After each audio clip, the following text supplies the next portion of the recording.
Tuhan bersamamu.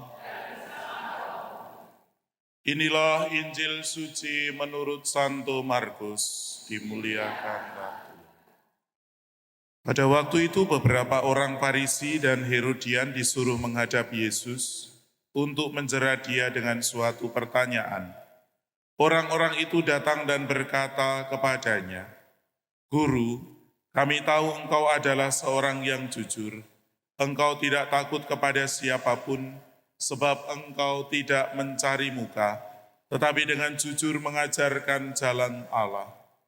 Nah, bolehkah kita membayar pajak kepada Kaisar atau tidak?" Tetapi Yesus mengetahui kemunafikan mereka, lalu berkata kepada mereka, "Mengapa kalian mencobai aku? Tunjukkanlah suatu dinar untuk kulihat." Mereka menunjukkan sekeping dinar, lalu Yesus bertanya, "Gambar dan tulisan siapakah ini?" Jawab mereka, "Gambar dan tulisan Kaisar." Maka Yesus berkata kepada mereka, "Berikanlah kepada Kaisar apa yang menjadi hak Kaisar, dan kepada Allah apa yang menjadi hak Allah." Mereka sangat heran mendengar dia.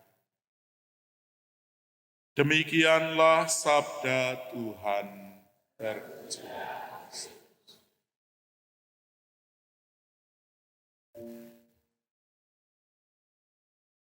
Para saudara dan saudariku yang terkasih dalam Tuhan, beberapa kali kesempatan saya diundang untuk mengisi entah itu renungan ataupun juga hadir sebagai undangan acara-acara TNI, Polri, acara BUMN dan seterusnya itu.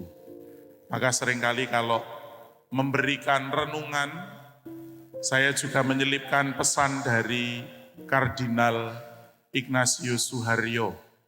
Pesannya adalah supaya kita, bangsa Indonesia, mengucapkan terima kasih kepada mereka, kepada aparat TNI, Polri, lalu orang-orang yang bekerja sebagai ASN, di BUMN dan seterusnya itu.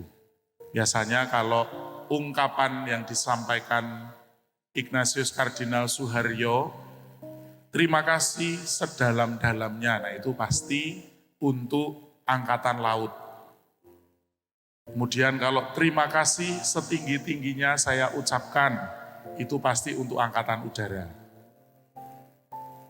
Terima kasih seluas-luasnya, nah itu untuk Angkatan Darat. Kalau polisi biasanya terima kasih sedapat-dapatnya gitu ya. Ungkapan itu sebetulnya ingin mengucapkan bagaimana kita semua membangun hubungan dan relasi dalam kehidupan bersama, menunaikan apa yang disampaikan oleh Yesus dalam bacaan Injil.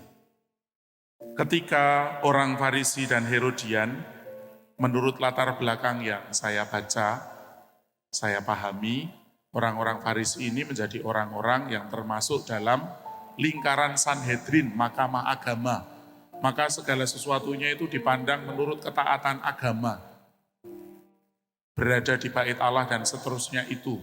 Ajaran-ajaran agama mereka ngelodok, mereka paham amat sangat ketat. Sedangkan Herodian ini adalah orang-orang yang termasuk pendukung politiknya Herodes, raja setempat. Maka mereka itu banyak berkecimpung dalam bidang politik. Ketika Yesus diberi pertanyaan seperti yang kita dengarkan, tentu usaha mereka adalah menjebak. Kalau Yesus tidak memperhatikan hal itu untuk membayar pajak kepada Kaisar, maka dia akan disebut sebagai seorang yang menganut paham politik tertentu. Sedangkan juga ada tarikan bahwa hidup keagamaan orang-orang Yahudi haruslah lebih diutamakan dibandingkan dengan pandangan politik tertentu tersebut. Maka jawaban Yesus adalah supaya kita semua termasuk juga para murid mengupayakan untuk mewujudkan iman dalam hidup sehari-hari. Iman ini tidak terpisah. Iman itu tidak berada pada tempat yang berbeda-beda.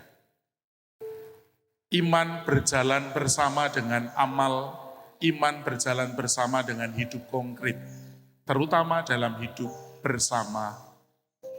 Saudara-saudariku yang terkasih, semoga bacaan Injil yang kita dengarkan, juga bacaan pertama, menumbuhkan kesadaran kita semua bahwa iman diwujudkan dalam amal, dalam tindakan bersama di tengah-tengah masyarakat.